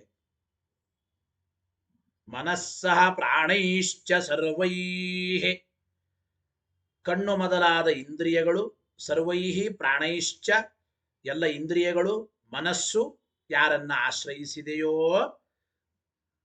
ಆಶ್ರಯಿಸಿದೆಯೋ ತಮೇವ ಏಕಂ ಆ ಪರಮಾತ್ಮ ಒಬ್ಬನನ್ನೇ ಜಾನಥ ತಿಳಿಯಿರಿ. ತಮೇವ ಏಕಂ ಆತ್ಮಾನಂ ಆ ಪರಮಾತ್ಮನನ್ನೇ ಮುಖ್ಯವಾಗಿ ತಿಳಿಯಿರಿ. ಅನ್ಯ ವಾಚೋ ವಿಮುಂಚತ ಅಂತ ಬರ್ತದೆ ಅಥರ್ವಣ ಉಪನಿಷತ್ತಿನಲ್ಲಿ. ಉಳಿದ ಎಲ್ಲ ಮಾತುಗಳನ್ನು ಬಿಡಿ, ಸಕಲ ಲೋಕಗಳಿಗೂ ಆಧಾರನಾದ ಆ ಪರಮಾತ್ಮನನ್ನ ಮಾತ್ರ ತಿಳಿಯಿರಿ, ಚಿಂತನೆ ಮಾಡಿ. ಮುಖ್ಯವಾಗಿ ಆ ಭಗವಂತನನ್ನ ಮಾತ್ರ ತಿಳಿಯಿರಿ. ಯಾಕೆ? ಅವನೇ ಮೋಕ್ಷಕ್ಕೆ ಕಾರಣ. ಅಮೃತಸ್ಯ ಈಶ ಸೇತು ತಮೇವ ಏಕಂ ಜಾನಥ ಆತ್ಮಾನಂ ಅನ್ಯವಾಚೋ ವಿಮುಂಚತ ಅಂತ ಹೇಳುವಾಗ ಆ ಪರಮಾತ್ಮ ಒಬ್ಬನೇ ಮೋಕ್ಷಕ್ಕೆ ಕಾರಣವಾದ ಜ್ಞಾನ ಏನಿದೆ, ಮೋಕ್ಷಕ್ಕೆ ಕಾರಣವಾದ ಜ್ಞಾನ ಅದೇ ಪರವಿದ್ಯ. ಆ ಮೋಕ್ಷಕ್ಕೆ ಕಾರಣವಾದ ಜ್ಞಾನಕ್ಕೆ ವಿಷಯನಾದವನು ಪರಮಾತ್ಮನೇ, ಅವನೊಬ್ಬನೇ. ಮೋಕ್ಷಕ್ಕೆ ಕಾರಣನಾದ ಜ್ಞಾನ ಯಾವುದಿದೆ ಅದಕ್ಕೆ ವಿಷಯನಾದವನೇ ಆ ಪರಮಾತ್ಮ. ಅರ್ಥಾತ್ ಮೋಕ್ಷ ಕಾರಣೀಭೂತವಾದ ವಿದ್ಯೆ ಆ ಜ್ಞಾನವೇ ಪರವಿದ್ಯ. ಆ ಪರವಿದ್ಯೆಗೆ ವಿಷಯನಾದವನು ಆ ಪರಮಾತ್ಮ. ಗೊತ್ತಾಯಿತೋ ಇಲ್ಲೋ? ಇಷ್ಟು ಹೇಳಿದರು. ಇದಾದ ಮೇಲೆ ಮಾಂಡುಕ್ಯೋಪನಿಷತ್ತು ಭಾಷ್ಯದ ವಾಕ್ಯ ಅಥರ್ವಣದ ವಿಚಾರವನ್ನು ಹೇಳಿದ್ದಾರೆ. ಆಮೇಲೆ ಮಹಾನಾರಾಯಣ ಉಪನಿಷತ್ತಿನಲ್ಲಿ ಪ್ರಾಣಾನಾಂ ಗ್ರಂಥಿರಸಿ ರುದ್ರೋ ಮಾ ವಿಶಾಂತಕಃ ಅಂತ ಇದೆ. ಈ ಶ್ರುತಿಗೆ ಅರ್ಥ ಏನಪ್ಪಾ ನೋಡಿ. ಹೇ ರುದ್ರ ಅಂತ ರುದ್ರದೇವರಿಗೆ ಸಂಬೋಧನೆ ಅಲ್ಲಿ. ರುದ್ರೋ ಮಾ ವಿಶಾಂತಕ, ಹೇ ರುದ್ರ, ಎಲ್ಲೋ ರುದ್ರದೇವರೇ, ಎಲೆ ರುದ್ರದೇವರೇ, ತ್ವಂ ನೀನು ಗ್ರಂಥಿರಸಿ ಪ್ರಾಣಾನಾಂ ಗ್ರಂಥಿರಸಿ. ಪ್ರಾಣಾನಾಂ ಗ್ರಂಥಿ, ಪ್ರಾಣಗಳು ಅಂದ್ರೆ ಇಂದ್ರಿಯಗಳು ಅಂತ ಅರ್ಥ ಇಲ್ಲಿ. ಪ್ರಾಣಾನಾಂ ಗ್ರಂಥಿರಸಿ, ಇಂದ್ರಿಯಗಳಿಗೆ ನೀನೇ ಆಶ್ರಯರಾಗಿದ್ದಿ. ರುದ್ರದೇವರನ್ನು ಕುರಿತು ಹೇಳ್ತಾ ಇದ್ದಾರೆ. ಮತ್ತು ನಾಶಕನು ನೀನೇ ಆಗಿದ್ದಿ. ಪ್ರಾಣಾನಾಂ ಗ್ರಂಥಿರಸಿ ಆವಿಶಾಂತಕಃ, ನಾಶಕನು ನೀನೇ ಆಗಿದ್ದಿ. ಅಂತಹ ನೀನು ನನ್ನನ್ನ ಪ್ರವೇಶಿಸು. ಹೇ ರುದ್ರ, ನೀನು ನನ್ನನ್ನು ಪ್ರವೇಶ ಮಾಡಪ್ಪ. ನಿನಗೆ ಆಹುತಿಯಾಗಿ ನೀಡುವ ಈ ಅನ್ನದಿಂದ ನನ್ನನ್ನು ಸುಖವನ್ನಾಗಿ ಉಂಟು ಮಾಡು. ನಿನಗೇನು ನಾನು ಆಹುತಿಯಾಗಿ ಅನ್ನವನ್ನು ನೀಡುತ್ತಾ ಇದ್ದೇನೆ. ನಾನು ನೀಡಿದ ಈ ಅನ್ನದಿಂದ ನೀನು ತೃಪ್ತನಾಗಿ ನನಗೆ ಸುಖವನ್ನು ಉಂಟು ಮಾಡು ಅಂಬುದು ಈ ಶ್ರುತಿಯ ಅರ್ಥ. ಮಹಾನಾರಾಯಣ ಉಪನಿಷತ್ತಿನ ಶ್ರುತಿಯ ಅರ್ಥ ಅಂತ ನಾವು ಚಿಂತನೆ ಮಾಡಬೇಕು. ಎರಡನೆಯದ್ದು ಘೃತ ಸೂಕ್ತ ಅಂತ ಕರೀತಾರೆ. ಇದು ಕೂಡ ರುದ್ರದೇವರೇ ಸಕಲ ಲೋಕಗಳಿಗೆ ಆಧಾರ ಅಂತ ಹೇಳುವ ಶ್ರುತಿ ಘೃತ ಸೂಕ್ತ ಅಂತ. ಪ್ರಾಣೇಶ್ವರ ಕೃತ್ತಿವಾಸಾಹ ಪಿನಾಕಿ. ಈ ಶ್ರುತಿಯ ಅರ್ಥ ಏನ್ ಗೊತ್ತಾ? ನೋಡಿ ಹೇಳ್ತಾ ಇದ್ದಾರೆ, ಯೋ ಬ್ರಹ್ಮ ಬ್ರಹ್ಮಣ ಉಜ್ಜಹಾರ. ಹಿಂದಿನ ಇದರ ವಾಕ್ಯ ಅಲ್ಲಿ ಭಾಷ್ಯದಲ್ಲಿ ಇಲ್ಲ. ಪ್ರಾಣಾನಾಂ ಗ್ರಂಥಿರಸಿ ರುದ್ರೋಮಾವಿಶಾಂತಕಃ ಪ್ರಾಣೇಶ್ವರ ಕೃತ್ತಿವಾಸಾಹ ಪಿನಾಕಿ ಇಷ್ಟಿದೆ. ಅದಕ್ಕಿಂತ ಹಿಂದಿನ ಒಂದು ವಾಕ್ಯ, ಯಹ ಯಾರು, ಬ್ರಹ್ಮಣ ಚತುರ್ಮುಖ ಬ್ರಹ್ಮನಿಗಾಗಿ, ಬ್ರಹ್ಮ ಅಂದ್ರೆ ವೇದಗಳನ್ನು, ಉಜ್ಜಹಾರ ಉಜ್ಜಭಾರ ಉಜ್ಜಹಾರ ಉಜ್ಜಭಾರ ಅಂದ್ರೆ ಉದ್ಧರಿಸಿದನು. ಚತುರ್ಮುಖ ಬ್ರಹ್ಮದೇವರಿಗಾಗಿ ಎಲ್ಲ ವೇದಗಳನ್ನು ಯಾವನು ಉದ್ಧರಿಸಿದನೋ ಅಂತಹ ಪ್ರಾಣೇಶ್ವರ ಇಂದ್ರಿಯಾಧಿಪತಿಯಾದ, ಕೃತ್ತಿವಾಸಾಹ ಅಂದ್ರೆ ಕೃತ್ತಿವಾಸ, ವಾಸ ಅಂದ್ರೆ ಬಟ್ಟೆ, ಕೃತ್ತಿವಾಸ ಅಂತಂದ್ರೆ ಏನು? ಚರ್ಮಾಂಬರಧಾರಿ ಅಂತ ಅಭಿಪ್ರಾಯ. ಕೃತ್ತಿವಾಸನೆ ನೀ 40 ಕಲ್ಪದಿ ಅಂತ ಜಗನ್ನಾಥದಾಸ ಹರಿಕಥಾಂಸಾರ ತಿಳಿಸಿಕೊಟ್ಟಿದ್ದಾರೋ ಇಲ್ಲೋ. ಕೃತ್ತಿವಾಸ ಕೃತ್ತಿವಾಸ ಅಂದ್ರೆ ಚರ್ಮಾಂಬರಧಾರಿಯಾದ ಪಿನಾಕಿ. ಪಿನಾಕಿ ಎಂಬ ಹೆಸರಿನ ಧನುಸ್ಸನ್ನ ಧಾರಣೆ ಮಾಡಿದ. ದೇವರ ಧನುಸ್ಸಿಗೆ ಶ್ರಾಂಗ ಧನುಸ್ಸು ಅಂತ ಕರೀತಾರೆ, ಭಗವಂತನ ಧನುಸ್ಸಿಗೆ. ಶಿವದೇವರ ಧನುಸ್ಸಿಗೆ ಪಿನಾಕ ಧನುಸ್ಸು. ರಾಮದೇವರು ಅದನ್ನ ಜಾವನ್ನ ಕಟ್ಟಿ ಹೆದೆ ಏರಿಸ್ಬೇಕಂದಾಗ ಮುರಿದು ಹೋಯ್ತು ಪಿನಾಕ ಧನುಸ್ಸು. ಅಂತಹ ಪಿನಾಕಿ ರುದ್ರದೇವರಿಗೆ. ಆ ಪಿನಾಕಿ ಎಂಬ ಹೆಸರನ್ನ, ಅಂದ್ರೆ ಪಿನಾಕ ಎಂಬ ಹೆಸರುಳ್ಳ ಧನುಸ್ಸನ್ನ ಧಾರಣೆ ಮಾಡಿದ ರುದ್ರದೇವರೇ ಕೃತ್ತಿವಾಸ ಪಿನಾಕಿ ಈಶಾನೋ ದೇವ. ಈಶಾನೋ ದೇವ ಸನಃ ಆಯುರ್ದಧಾತು. ಘೃತ ಸೂಕ್ತದ ವಾಕ್ಯ, ಸನೋ ಆಯುರ್ದಧಾತು. ಸಹ ಅಂತಹ ರುದ್ರದೇವರು ನಮಗೆ ಆಯುಷ್ಯನ್ನ ಹೆಚ್ಚಿಸಲಿ. ರುದ್ರದೇವರು ನಮಗೆ ಆಯುಷ್ಯವನ್ನ ಹೆಚ್ಚಿಸಲಿ. ಈ ಮೊದಲಾದ ವಾಕ್ಯಗಳಿಂದ ರುದ್ರನೇ ಸರ್ವಲೋಕಾಧಾರ ಮತ್ತು ಪ್ರಾಣಾಧಾರ, ಇಂದ್ರಿಯಗಳಿಗೆ ಆಧಾರ ಅಂತ ಹೇಳಲ್ಪಟ್ಟಿದೆ. ಗೊತ್ತಾಯ್ತೋ ಇಲ್ಲೋ? ಪರವಿದ್ಯೆಗೆ ವಿಷಯನಾದ ಪರಮಾತ್ಮನೇ ಎಲ್ಲದಕ್ಕೂ ಆಧಾರ, ರುದ್ರನೇ ಎಲ್ಲದಕ್ಕೂ ಆಧಾರ ಎರಡನೇ ವಾಕ್ಯದಲ್ಲಿ. ಮುಂದೆ ಮೂರನೇ ವಾಕ್ಯದಲ್ಲಿ ವಿಷ್ಣು ಅಂತ ಹೇಳಿ ಸಜೇಶೋ ಅಂತಶ್ಚರತೆ ಬಹುಧಾ ಜಾಯಮಾನಂ. ಇದು ಮುಂದಿನ ವಾಕ್ಯ. ಅಂದ್ರೆ ಮಾಂಡುಕ್ಯೋಪನಿಷತ್ತಿನ ಇನ್ನೊಂದು ವಾಕ್ಯ. ಇಲ್ಲಿ ಜೀವನೇ ಸರ್ವಲೋಕಾಧಾರ ಅಂತ ಹೇಳಿದ್ದಾರೆ. ಸಜೇಶೋ ಅಂತಶ್ಚರತೆ ಬಹುಧಾ ಜಾಯಮಾನಂ. ಏನರ್ಥ ಇದಕ್ಕೆ ಗೊತ್ತಾ? ಸಜೇಶೋ ಅಂತಶ್ಚರತೆ ಬಹುಧಾ ಜಾಯಮಾನಂ. ಅಥರ್ವಣ ಉಪನಿಷತ್ತಿನ ಮಾತು ನೋಡಿ. ರಥದ ಚಕ್ರದ ನಾಭಿಯಲ್ಲಿ ಅರಗಳು ಆಶ್ರಯಿಸಿಕೊಳ್ಳುವಂತೆ. ಅಲ್ಲೊಂದು ಮಾತಿದೆ, ಅರ ಇವ ಅಂತ ಟೀಕಾರಾಯರು ಬರೆದಿದ್ದಾರೆ. ಆಚಾರ್ಯ ಭಾಷೆಗೆ ಮೊದಲ ಅರ್ಥ ಹೇಳ್ತಾರೆ. ಅರ ಅರ ಅರ ಅರಗಳು ಅಂತಂದ್ರೆ ರಥದ ಚಕ್ರದ ನಾಭಿಯಲ್ಲಿ ಸುತ್ತಲೂ ಅಚ್ಚುಗಳು ಅಂತ ಕರೆಯುತ್ತಾರೆ. ಅವುಗಳನ್ನೇ ಅರಗಳು ಅಂತ ಹೇಳಿದ್ದುಂಟು. ರಥದ ಚಕ್ರದ ನಾಭಿಯಲ್ಲಿ ಅರಗಳು, ಅಚ್ಚುಗಳು ಆಶ್ರಯಿಸಿಕೊಂಡಿವೆ. ಹಾಗೆ ಈ ಹೃದಯದಲ್ಲಿರುವ ವ್ಯಕ್ತಿಯನ್ನ ಕುರಿತು, ಈ ಹೃದಯದಲ್ಲಿದ್ದ ಜೀವನಲ್ಲಿ ನಾಡಿಗಳು ಆಶ್ರಯಿಸಿಕೊಂಡಿವೆ. ಸಯೇಷಃ ಅಂತಶ್ಚರತೆ, ಎಲ್ಲ ನಾಡಿಗಳು ಆಶ್ರಯ ಪಡೆದಿವೆ. ಅಂದ್ರೆ ಹೃದಯದಲ್ಲಿರುವ ಜೀವನು ಬಹುರೂಪಗಳಿಂದ ವ್ಯಕ್ತನಾಗಿ, ಹೃದಯದಲ್ಲಿರುವ ಜೀವನೇ ಅನೇಕ ರೂಪಗಳಿಂದ ಅಭಿವ್ಯಕ್ತನಾಗಿ ಕಣ್ಣು ಮೊದಲಾದ ಇಂದ್ರಿಯಗಳಲ್ಲಿಯೂ ಸಂಚಾರ ಮಾಡ್ತಾನೆ. ಸಯೇಶೋ ಅಂತಶ್ಚರತೆ ಬಹುಧಾ ಜಾಯಮಾನಂ. ಅನೇಕ ಬಾರಿ ಹುಟ್ಟಿ ಬರತಕ್ಕಂಥವನು, ಅನೇಕ ಶರೀರಗಳಿಂದ ಅನೇಕ ಬಾರಿ ಹುಟ್ಟಿ ಬರತಕ್ಕಂಥವನು, ಎಲ್ಲ ಇಂದ್ರಿಯಗಳಲ್ಲಿ ಆ ಜೀವನೆಯ ಸಂಚಾರ ಮಾಡುತ್ತಾನೆ ಒಳಗಿದ್ದು.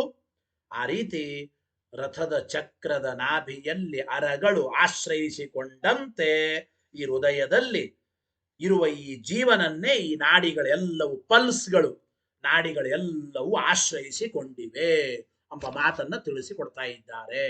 ಆಶ್ರಯಿಸಿಕೊಂಡಿವೆ ಅಂತ ಅಭಿಪ್ರಾಯ. ಈ ರೀತಿ ಇತಿ ಜೀವಲಿಂಗಾಶ್ಚ ತಯೋ ಪ್ರಾಪ್ತಿ. ಈ ರೀತಿ ಸರ್ವಲೋಕಾಶ್ರಯನಾದ ವ್ಯಕ್ತಿಗೆ ಅನೇಕ ಶರೀರಗಳಲ್ಲಿ ಹುಟ್ಟುತ್ತಾ ಸಂಚಾರ ಮಾಡ್ತಾನೆ, ಜೀವನ ಧರ್ಮಗಳನ್ನು ಹೇಳಿದ್ದಾರೆ. ಆದ್ದರಿಂದ ಅನೇಕ ಶರೀರಗಳಲ್ಲಿ ಸಂಚಾರ ಮಾಡ್ತಾ ಹುಟ್ಟಿ ಹುಟ್ಟಿ ಬರ್ತಾನೆ. ಆದ್ದರಿಂದ ದ್ಯೂ ಭೂ ಸ್ವರ್ಗ ಮೊದಲಾದ ಲೋಕಗಳಿಗೆ ರುದ್ರ ಅಥವಾ ಜೀವ, ವಿಷ್ಣು, ಪ್ರಕೃತಿ, ಹೀಗೆ 4 ಜನ ಇದ್ದಾರೆ. ಇಲ್ಲಿ ರುದ್ರ ಮತ್ತು ಜೀವರೇ ಸರ್ವಲೋಕಾಧಾರರು. ಇತಿ ಜೀವಲಿಂಗಾಶ್ಚ ತಯೋ ಪ್ರಾಪ್ತಿ ರೀತಿ. ಜೀವಲಿಂಗ ಇರೋದ್ರಿಂದ ರುದ್ರ ಮತ್ತು ಜೀವರಿಗೆ ಸರ್ವಲೋಕಾಧಾರತ್ವ ಇದೆ ಅಂತ ಒಂದು ಪೂರ್ವ ಪಕ್ಷ. ಇಷ್ಟು ಆಚಾರ್ಯರ ಭಾಷ್ಯವಾಕ್ಯ. ಇದಕ್ಕೆ ಟೀಕಾಕೃತ್ಪಾದರು ತತ್ವಪ್ರಕಾಶಿಕೆಯಲ್ಲಿ ಏನು ವಿವರಣೆ ಮಾಡಿದ್ದಾರೆ ನೋಡಿ. ಏನಪ್ಪಾ ಅಂದ್ರೆ, ಅದೃಶ್ಯತ್ವಾದಿ ಗುಣಕ ಅಕ್ಷರಸ್ಯ ವಿಷ್ಣೋ ಪರವಿದ್ಯಾ ವಿಷಯತ್ವ ಮುಕ್ತಂ. ಹಿಂದೆ ಅದೃಶ್ಯತ್ವಾದಿಕರಣದಲ್ಲಿ ಅದೃಶ್ಯತ್ವಾದಿ ಗುಣಕೋ ಧರ್ಮೋಕ್ತೇ ಓಂ ಎಂಬುವ ಈ ಸೂತ್ರದ ಅದೃಶ್ಯತ್ವಾದ್ಯಧಿಕರಣದಲ್ಲಿ ಅದೃಶ್ಯತ್ವಾದಿಕರಣದಲ್ಲಿ ಅಕ್ಷರನಾಮಕನಾದ ಅದೃಶ್ಯತ್ವಾದಿ ಗುಣಗಳು ಉಳ್ಳ ವಿಷ್ಣೋ ಪರಮಾತ್ಮನಿಗೆ ಪರವಿದ್ಯಾ ವಿಷಯತ್ವ ಮುಕ್ತಂ, ಪರವಿದ್ಯಾ ವಿಷಯತ್ವವನ್ನು ಹೇಳಿದ್ದಾರೆ. ತತ್ ಪರವಿದ್ಯಾ ವಿಷಯತ್ವಂ, ಈ ಪರವಿದ್ಯೆಗೆ ವಿಷಯ ಯಾರಪ್ಪ ಅಂತಂದ್ರೆ ಇಲ್ಲಿ ಒಂದು ವಾಕ್ಯದಲ್ಲಿ ಅಥರ್ವಣ ಉಪನಿಷತ್ತಿನಲ್ಲಿ ಯಸ್ಮಿನ್ ದ್ಯೌ ಪೃಥಿವೀ ಚಾಂತರಿಕ್ಷಂ ಎಂಬುವ ಈ ಅಥರ್ವಣ ವಾಕ್ಯದಲ್ಲಿ ಏನು ಮಾಡಿದ್ದಾರಪ್ಪ ಇತ್ಯುಕ್ತಸ್ಯ, ಈ ವ್ಯಕ್ತಿಗೆ ಜುಹ್ವಾಧ್ಯಾಯತನತ್ವಸ್ಯ ಉಚ್ಯತೆ. ಯಾವ ವ್ಯಕ್ತಿ ಸರ್ವಲೋಕಗಳಿಗೂ ಆಧಾರನೋ ಅವನೇ ಪರವಿದ್ಯೆಗೆ ವಿಷಯ ಅಂತ ಇಲ್ಲಿ ಹೇಳಿದ್ದಾರೆ. ಆಮೇಲೆ ತಮೇವೈಕಂ ಜಾನಥ ಆತ್ಮಾನಂ ಅನ್ಯಾವಾಚೋ ವಿಮುಂಚತ ಅಮೃತಸ್ಯೈಷ ಸೇತು ಇತಿ. ನೋಡಿ, ಅಂದ್ರೆ ಆ ಪರಮಾತ್ಮನನ್ನೇ ತಿಳಿಯಿರಿ. ಯಸ್ಮಿನ್, ಯಾವನಲ್ಲಿ, ಪೃಥಿವಿ, ಅಂತರಿಕ್ಷ, ದ್ಯುಲೋಕ, ಸ್ವರ್ಗಲೋಕಾದಿಗಳು ಓ ತಂ ಆಶ್ರಯಿಸಿಕೊಂಡಿವೆಯೋ, ಮತ್ತು ಮನಸ್ಸಿನ ಜೊತೆಗೆ ಎಲ್ಲ ಇಂದ್ರಿಯಗಳ ಜೊತೆಗೆ ಯಾವನಿದ್ದಾನೆ, ಮನಸ್ಸು ಇಂದ್ರಿಯಗಳು ಎಲ್ಲವೂ ಯಾವನನ್ನ ಆಶ್ರಯಿಸಿಕೊಂಡಿವೆ, ಅವನನ್ನೇ ತಿಳಿಯಿರಿ, ಬೇರೆ ಮಾತುಗಳನ್ನು ಬಿಟ್ಟು ಬಿಡಿ. ಯಾಕೆಂದ್ರೆ ಈ ಪರಮಾತ್ಮನ ಜ್ಞಾನವೇ ಮೋಕ್ಷಕ್ಕೆ ಕಾರಣ. ಅಮೃತಸ್ಯೈಷ ಸೇತು, ಇವನೇ ಮೋಕ್ಷಕ್ಕೆ ಕಾರಣ ಎಂಬ ಮಾತನ್ನು ಹೇಳ್ತಾ ಇದ್ದಾರೆ. ಅಂತೂ ದ್ಯುಗ್ಧ್ವಾಧ್ಯಾಯತನನಾದವನು ಪರವಿದ್ಯೆಗೆ ವಿಷಯ ಅಂತ ಇಲ್ಲಿ ಹೇಳದಂಗಾಯ್ತು ಅಥರ್ವಣ ಉಪನಿಷತ್ತಿನಲ್ಲಿ. ಸಚಯತಿ ವಿಷ್ಣೋ ಇತರ ಸ್ಯಾತ್, ಒಂದು ವೇಳೆ ದ್ಯುಗ್ಧ್ವಾಧ್ಯಾಯತನನಾದವನೇ ಪರವಿದ್ಯೆಗೆ ವಿಷಯ ಅಂತ ಹೇಳಿದ್ದಾರೆ. ಒಂದು ವೇಳೆ ಈ ದುಗ್ಧ್ವಾಧ್ಯಾಯತನನಾದವನು ದ್ಯೂ ಭೂ ಮೊದಲಾದ ಲೋಕಗಳಿಗೆ ಆಶ್ರಯನಾದವನು ವಿಷ್ಣುವಿನಿಂದ ಭಿನ್ನ ಅಂತ ಆಗಿಬಿಟ್ರೆ, ವಿಷ್ಣುವಿನಿಂದ ಭಿನ್ನನಾದ ಇನ್ನು ಯಾವುದೋ ಇನ್ನೊಬ್ಬ ವ್ಯಕ್ತಿ ಅವನು ದ್ಯುಗ್ಧ್ವಾಧ್ಯಾಯತನ ದ್ಯೂಭೂ ಆದಿ ಇವುಗಳಿಗೆ ಆಯತನ, ದ್ಯೂಭೂ ಸ್ವರ್ಗಲೋಕಾದಿಗಳಿಗೆ ಆಯತನ ಆಶ್ರಯನಾದವನು ಅವನೇ ಪರವಿದ್ಯೆಗೆ ವಿಷಯ. ಈ ದುಗ್ಧಾಧ್ಯಾಯತನಾದವನು ಹಾಗಾದ್ರೆ ವಿಷ್ಣುವಿನಿಂದ ಭಿನ್ನನಾದ ವ್ಯಕ್ತಿ ಅಂತ ಆಗಿಬಿಟ್ರೆ, ವಿಷ್ಣುವಿನಿಂದ ಭಿನ್ನನಾದವನು ಅಂತ ಆಗಿಬಿಟ್ರೆ, ಹಾಗಾದ್ರೆ ಪರವಿದ್ಯೆಗೆ ವಿಷಯನಾದವನು ಕೂಡ ಬೇರೆ. ತದಾ ಪರವಿದ್ಯಾ ವಿಷಯತ್ವಂ ಅನ್ಯಸ್ಯ ಪ್ರಸಜ್ಜೇತ, ಪರವಿದ್ಯಾ ವಿಷಯತ್ವವು ಕೂಡ ಬೇರೆ ವ್ಯಕ್ತಿಗಳಿಗೇನೆ ಅಂತ ಆಗುತ್ತದೆ. ಆದ್ದರಿಂದ ಇತ್ಯವಶ್ಯಂ ನಿರ್ಣಯ. ಆದ್ದರಿಂದ ಹಾಗಾದ್ರೆ ದುಗ್ಧ್ವಾಧ್ಯಾಯತನನಾದವನು ಯಾರೋ ಅವನೇ ಪರವಿದ್ಯೆಗೆ ವಿಷಯ ಅಂತ ಆದ ಮೇಲೆ, ಒಂದು ವೇಳೆ ದುಗ್ಧ್ವಾಧ್ಯಾಯತನನಾದವನು ವಿಷ್ಣುವಿನಿಂದ ಭಿನ್ನ ಅಂತ ಆಗಿಬಿಟ್ರೆ ಪರವಿದ್ಯೆಗೆ ವಿಷಯನಾದವನು ಅವನೇ ಅಂತ ಆಗುತ್ತದೆ. ಅದಕ್ಕಾಗಿ ದುಗ್ಧ್ವಾಧ್ಯಾಯತನನಾದವನು ಬೇರೆಯವರಲ್ಲ, ವಿಷ್ಣುವೇ ಅಂತ ಇಲ್ಲಿ ನಿರ್ಣಯ ಮಾಡಬೇಕಾಗಿದೆ. ತತ ದುಗ್ಧ್ವಾಧ್ಯಾಯತನತ್ವಂ ವಿಷಯ. ಈ 3ನೇ ಪಾದದ ಪ್ರಥಮಾಧಿಕರಣಕ್ಕೆ ಯಾವುದಪ್ಪ ವಿಷಯ ಅಂತಂದ್ರೆ ದುಗ್ಧ್ವಾಧ್ಯಾಯತನತ್ವವೇ ವಿಷಯ. ಸಂದೇಹ ಏನಪ್ಪ? ತತ್ಕಿಂ ವಿಷ್ಣೋ ಅನ್ಯೇಷಾಂ ವಾ ಇತಿ ಸಂದೇಹ. ಈ ದುಗ್ಧ್ವಾಧ್ಯಾಯತನತ್ವ ಇದು ವಿಷ್ಣುವಿಗೋ, ವಿಷ್ಣುವಿನಿಂದ ಭಿನ್ನರಾದ ಬೇರೆ ದೇವತೆಗಳಿಗೋ? ಉಕ್ತ ಸಾಧಾರಣ್ಯಮೇವ ಸಂದೇಹ ಬೀಜಂ. ಹಿಂದೆ ಹೇಳಿರತಕ್ಕಂತಹ ಸಾಧಾರಣವಾದ ಒಂದು ಧರ್ಮವೇ ಸಂದೇಹ ಬರೋದಕ್ಕೆ ಕಾರಣ ಎಂಬ ಮಾತನ್ನ ಇಲ್ಲಿ ಹೇಳ್ತಾ ಇದ್ದಾರೆ. ಗೊತ್ತಾಯಿತೋ ಇಲ್ಲ?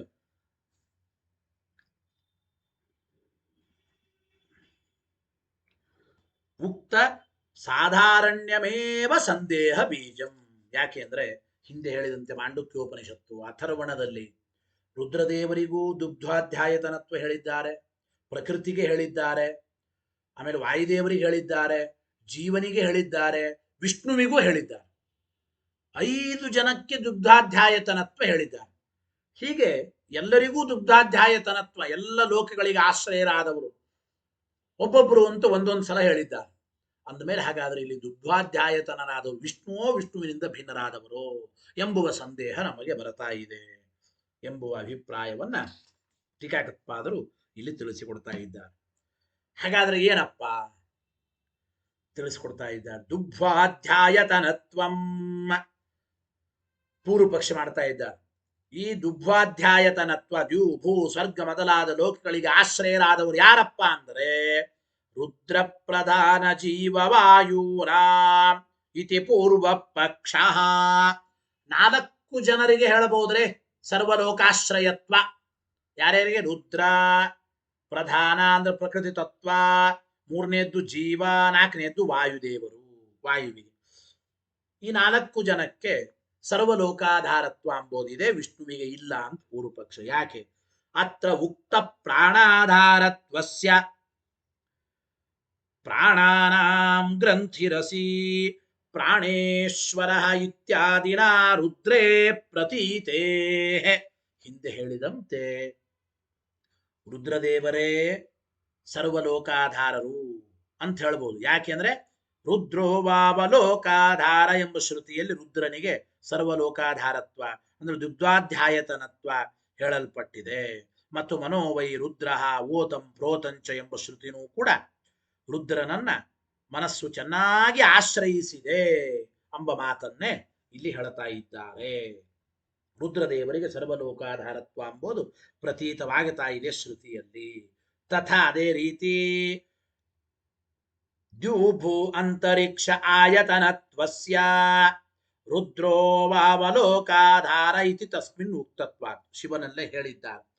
ಮತ್ತು ಮನ ಆಯತನತ್ವಂಚ ತಸ್ಮಿನ್, ಮನಸ್ಸು ಕೂಡ ರುದ್ರದೇವರನ್ನೇ ಆಶ್ರಯಿಸಿಕೊಂಡಿದೆ ಎಂಬುದಕ್ಕೆ ಮನೋವೈ ರುದ್ರ ರುದ್ರೋ ರುದ್ರೇ ವೈ ಮನಃ ಅಂತೂ ಉಪನಿಷತ್ತುಂಟು.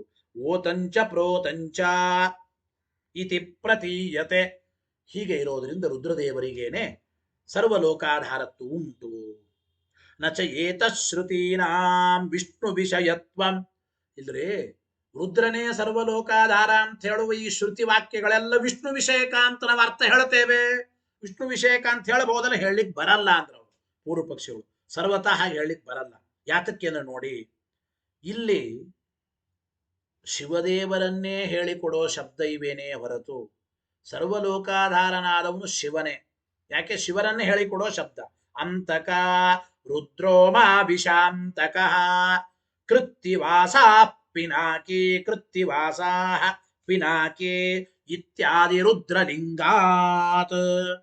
ಅಂತಕ, ಕೃತ್ತಿವಾಸ, ಪಿನಾಕಿ ಈ ಮೊದಲಾದ ಶಬ್ದಗಳು ರುದ್ರನ ಶಬ್ದಗಳು, ರುದ್ರನನ್ನು ಹೇಳಿಕೊಡೋ ಶಬ್ದಗಳು. ಅಂದ ಮೇಲೆ ಸರ್ವಥ ಈ ಶಬ್ದಗಳಿಗೆ ವಿಷ್ಣು ವಿಷಯ ಅಂತ ಅನ್ನಬೇಡಿ. ರುದ್ರನನ್ನ ಹೇಳಿಕೊಡುವ ಶಬ್ದಗಳಿವೆ. ಅಂದ್ರೆ ಸರ್ವಸಂಹಾರಕರ್ತ್ವ ಅಂದ್ರೆ ಸರ್ವಸಂಹಾರ ಕರ್ತೃತ್ವ, ಚರ್ಮಾಂಬರತ್ವ, ಪಿನಾಕ ಧನುರ್ಧರತ್ವ ಈ ಮೊದಲಾದ ಎಲ್ಲ ಅಂತಕತ್ವ, ಕೃತ್ತಿವಾಸ, ಪಿನಾಕಿ ಮೊದಲಾದ ಪದಗಳು ಮತ್ತು ಅನೇಕ ಧರ್ಮಗಳು ಎಲ್ಲವೂ ರುದ್ರಲಿಂಗಗಳೇ. ಆದ್ದರಿಂದ ರುದ್ರನನ್ನೇ ಇಲ್ಲಿ ಸರ್ವಲೋಕಾಧಾರ ಅಂತ ತಗೋಬೇಕು ಅಂತ ಒಂದು ಪೂರ್ವ ಪಕ್ಷ. ಆಮೇಲೆ ದೃಷ್ಟ ಫಲ ವಿಧಾಯಕ ರುದ್ರವಾಕ್ಯ ದೃಷ್ಟಾಂತೇನ ತತ್ಸರ್ವಾಶ್ರಯತ್ವ ಪ್ರತಿಪಾದಕ ವಾಕ್ಯ ಪ್ರಾಮಾಣ್ಯ ಅನುಮಾನೇನ ಚ ತಸ್ಯ ಸರ್ವಾಶ್ರಯತ್ವ ಸಿದ್ಧೇ. ಏನ್ ಹೇಳ್ತಾ ಇದ್ದಾರೆ ನೋಡಿ, ರುದ್ರಾರಾಧನೆಯಿಂದ, ರುದ್ರದೇವರ ಆರಾಧನೆ ಮಾಡೋದರಿಂದ ಅನೇಕ ಫಲಗಳು ಆಗುತ್ತವೆ ಅಂತ ಶೈವಾಗಮಗಳಲ್ಲಿ ಹೇಳಿದ್ದಾರೆ. ರುದ್ರದೇವರ ಆರಾಧನೆಯಿಂದ ಇಂತಹ ಫಲಗಳಾಗುತ್ತವೆ ಅಂತ ಹೇಳಿದ್ದಾರೆ. ಮತ್ತು ರುದ್ರದೇವರ ಆರಾಧನೆ ಮಾಡಿರ್ತಕ್ಕಂಥ ಆ ಫಲಗಳನ್ನು ಪಡೆದಿದ್ದಾರೆ. ಈ ಒಂದು ದೃಷ್ಟಾಂತದಿಂದ ದೃಷ್ಟ ಫಲ ವಿದಾಯಕ ಅಂದ್ರೆ ಪ್ರತ್ಯಕ್ಷ ಕಂಡ ಫಲವನ್ನ ಹೇಳುವ ಆ ರುದ್ರವಾಕ್ಯಗಳೇ ಇವೆ. ರುದ್ರನನ್ನ ಆರಾಧನೆ ಮಾಡಿದರೆ ಏನು ಫಲ ಆಗುತ್ತದೆ, ಫಲ ಆದವರು ಅನುಭವಿಸಿದವರು ಇದ್ದಾರೆ. ಈ ಒಂದು ದೃಷ್ಟಾಂತ ಇಟ್ಟುಕೊಂಡ್ರೆ ತತ್ ಸರ್ವಾಶ್ರಯತ್ವ ಪ್ರತಿಪಾದಕ ವಾಕ್ಯ ಪ್ರಾಮಾಣ್ಯಾತ. ಆದ್ದರಿಂದ ರುದ್ರನೇ ಸರ್ವಾಶ್ರಯ ಅಂತ ಪ್ರತಿಪಾದನೆ ಮಾಡುವ ಈ ಆಗಮ ವಾಕ್ಯಗಳು ಅವಶ್ಯವಾಗಿ ಪ್ರಮಾಣ ಅಂತಾಗುತ್ತವೆ. ಅನುಮಾನದಿಂದಲೂ ಕೂಡ ರುದ್ರ ಇವನು ಸರ್ವಾಶ್ರಯ ಅಂತ ಸಾಧನೆ ಮಾಡಬಹುದು. ಆದ್ದರಿಂದ ರುದ್ರನೇ ದ್ಯುಭ್ವಾಧ್ಯಾಯತನ, ದ್ಯೂಭೂ ಸ್ವರ್ಗ ಮೊದಲಾದ ಲೋಕಗಳಿಗೆ ಆಶ್ರಯನಾದವನು ರುದ್ರನೇ ಅಂತ ತಸ್ಯ ಸರ್ವಾಶ್ರಯತ್ವ ಸಿದ್ಧೇ. ರುದ್ರನಿಗೆ ಸರ್ವಾಶ್ರಯತ್ವವನ್ನ ನಾವು ಅವಶ್ಯವಾಗಿ ಹೇಳಬಹುದು ಅಂತ ಅಭಿಪ್ರಾಯ. ಇಷ್ಟು ಒಂದು. ಅಂದ್ರೆ ಒಟ್ಟು ಇವತ್ತಿನ ಪಾಠದಲ್ಲಿ ರುದ್ರದೇವರಿಗೆ ಸರ್ವಾಶ್ರಯತ್ವ ಇದೆ ಎಂಬ ಮಾತನ್ನ ಹೇಳದಂಗಾಯಿತು. ಮುಂದೆ ಪ್ರಕೃತಿ, ಜೀವ, ವಾಯು ಇವರಿಗೂ ಸರ್ವಾಶ್ರಯತ್ವ ಇದೆ. ಮುಂದಿನ ಪೂರ್ವ ಪಕ್ಷ ಮತ್ತೆ ನಾಳೆಯ ಪಾಠದಲ್ಲಿ ತಿಳಿದು ಸಿದ್ಧಾಂತ ಭಾಗವನ್ನು ಕೂಡ ನಾಳೆಯ ದಿನ ತಿಳಿಯೋಣ ಅಂತ ಹೇಳ್ತಾ ಹರಯೇ ನಮಃ. ಶ್ರೀಕೃಷ್ಣಾರ್ಪಣಮಸ್ತು. ಅನೇನ ಭಾವಿಯತ್ ಪುಣ್ಯಂ ತದಾಪ್ನೋತು ಗುರುರ್ಮಮ. ಮಧ್ವೇಶಾರ್ಪಣಮಸ್ತು.